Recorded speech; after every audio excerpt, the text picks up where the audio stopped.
बिस्मिल्लाहिर्रहमानिर्रहीम अस्सलाम वालेकुम। Welcome to Abbas health YouTube channel. उम्मीद करता हूँ कि सब खैरियत से होंगे। तो गाइस, आज की वीडियो जो मैं आप लोगों के लिए लेकर आऊँ, इसमें जो नुस्खा मैं आज आप लोगों को बताऊँगा, ये दो चीज़ों के लिए है। इस नुस्खे को आप बच्चों को भी इस्तेमाल करवा सकते हैं और बड़े इसको मर्दाना टाइमिंग के लिए भी इस्तेमाल कर सकते हैं। बच्चों को इस्तेमाल ऐसे करवा सकते हैं कि दिमाग के लिए, यानी कि जहन के लिए, दिमागी तौर पर बहुत ताकतवर ये चीज़ है। दिमाग को बहुत ज़्यादा ताकत देता है, बच्चों का जहन है वो तेज़ करता है। पढ़ने वाले बच्चों के लिए बेहतरीन और ज़बरदस्त चीज़ है।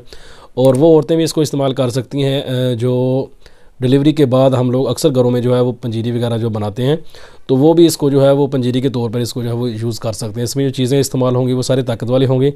तो इसको तीनों किस्म के लोग ही इस्तेमाल जो कर सकते हैं। टाइमिंग के लिए भी आप इस्तेमाल कर सकते हैं और दिमाग के लिए, यानी कि दिमाग को तेज़ करने के लिए भी इस्तेमाल कर सकते हैं। बेहतरीन और ज़बरदस्त आज का नुस्खा है, इसको एक बार ट्राई ज़रूर करें। इंशाल्लाह आपको इससे बहुत ज़्यादा फ़ायदा होगा। सबसे पहले तो मेरे चैनल को सब्सक्राइब कर लें और साथ ही बेल आइकन के बटन पर क्लिक लाजमी करें ताकि मेरी हर नई आने वाली वीडियो की अपडेट आपको टाइम पे मिल सके। और नुस्खा जो है वो शुरू करते हैं। मैं आप लोगों को चीज़ें जो है बता देता हूँ। नुस्खा स्क्रीन पे आप लोगों को वैसे भी नज़र आ रहा होगा, उधर से भी आप लोग जो है वो नोट कर सकते हैं।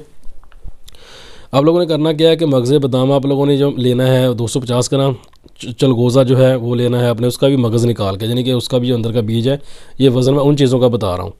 मगज़ चलगोज़ा लेना है 60 ग्राम, मगज़ तुख़्म कद्दू मीठा लेना है, ये भी 60 ग्राम लेना है। तुख़्म खशखास लेना है सफ़ेद, ये भी 60 ग्राम लेना है। और मगज़ चिरवंजी लेना है, ये भी 60 ग्राम लेना है। शक्कर सफ़ेद जो है वो आपने 1500 ग्राम जो है वो लेनी है, यानी कि 1.5 किलो जो है वो आपने शक्कर सफ़ेद जो है वो आप लोगों ने लेनी है, यानी कि चीनी ले लें। दूसरी शक्कर भी जो है वो आप लोग इस्तेमाल जो है कर सकते हैं, देसी चीनी जिसको बोल देते हैं, तो इसलिए वो चीज़ें भी इस्तेमाल हो सकती हैं। देसी चीनी, दूसरी शक्कर जो है, गुड़ वाली शक्कर जो होती है वो इस्तेमाल कर सकते हैं। नॉर्मल चीनी जो है वो भी इस्तेमाल कर सकते हैं। मीठे के लिए भी कोई भी चीज़ इस्तेमाल कर सकते हैं। कूज़ा मिश्री भी जो है वो इस्तेमाल कर सकते हैं। और इसके साथ जो आप लोगों ने लेना है वो 150 ग्राम जो है वो लेना है आप लोगों ने। अर्के गुलाब जो है वो लेना है और घी लेना है वो ज़रूरत के हिसाब से, यानी कि जितना आपको फ़ील अच्छा लगे आप उतना इसके अंदर जो है वो डाल सकते हैं। इसमें जो तकरीबन जो है वो 200 ग्राम के करीब जो घी जो है वो डाल लिया जाए तो बेस्ट है। इससे ज़्यादा भी आप लोग जो है वो डाल सकते हैं, लेकिन कोशिश करेंगे घी जो है वो देसी ही हो। और फार्मी घी डालने से बेहतर है कि देसी घी जो है वो आप डाल लें, ज़्यादा बेस्ट है। तो इसको बनाने का तरीकाकार यह है कि सारी चीज़ों को आप लोगों ने पीस लेना है। और जो चीनी है, इसकी आप लोगों ने जो वो सीरा सा जो है बनाया जाता है वो बना लेना है आप लोगों ने। इसको पानी इसके अंदर ऐड करके जो अर्के गुलाब आप लोगों ने लिया है वो भी इसके अंदर जो है वो डाल देना है और थोड़ा सा पानी डाल के इसका सीरा बना लेना है। और बाद में इसके अंदर जो सारी चीज़ें आप लोगों ने ली हैं उनको पीस के आप लोगों ने इस चीज़ के अंदर जो है वो डाल के इसको थोड़ा सा आप लोगों ने पकाना है। और उसके अंदर घी आप लोगों ने जो है वो डाल देना है। घी डालने के बाद थोड़ी देर इसको पकाएं। पकाने के बाद थोड़ी देर पकाने के बाद ये थोड़ा सा खुश्क हो जाएगा, इसके अंदर जो पानी है वो तकरीबन जल जाएगा। तो इसको आप लोगों ने उतार लेना है। उतार के इसको ठंडा करें। ठंडा करके इसको दो तरीक़ों से आप इस्तेमाल कर सकते हैं। इसकी आप बर्फ़ी टाइप जो है इसकी जो है वो पीस भी बना सकते हैं और वैसे भी इसको आप लोग यूज़ जो है वो कर सकते हैं।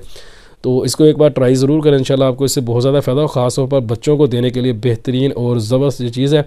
बच्चों को वैसे भी जो पसंद आती है, इसका कोई ज़ायका, इसका टेस्ट जो है वो अच्छा होता है, तो बच्चों के लिए भी जो है फ़ायदेमंद होती है। तो इसको एक बार ट्राई ज़रूर करें, तो अपने बच्चों को खिलाएं। और वैसे भी सर्दियों का मौसम है, सर्दियों में ऐसी चीज़ वैसे भी बहुत ज़्यादा फ़ायदेमंद होती है, जो दिमाग के लिए बहुत ज़्यादा फ़ायदेमंद है। बच्चों को दें, जो बच्चे पढ़ रहे हैं, पढ़ने वाले बच्चों के लिए बेहतरीन और ज़बरदस्त चीज़ है। और बड़े इसको मदना टाइमिंग के लिए जो है वो यूज़ कर सकते हैं। तो एक बार इसको ट्राई ज़रूर करें, इंशाल्लाह आपको इससे बहुत ज़्यादा फ़ायदा होगा, आपके बच्चों को इससे बहुत ज़्यादा फ़ायदा होगा। तो ये थी आज की वीडियो। उम्मीद करता हूँ कि आप लोगों को पसंद आई होगी। वीडियो पसंद आए तो लाइक करें, दोस्तों के साथ शेयर करें, दुआओं में याद रखिएगा। मिलते हैं किसी ऐसी ही नई वीडियो में, तब तक के लिए अल्लाह हाफिज़।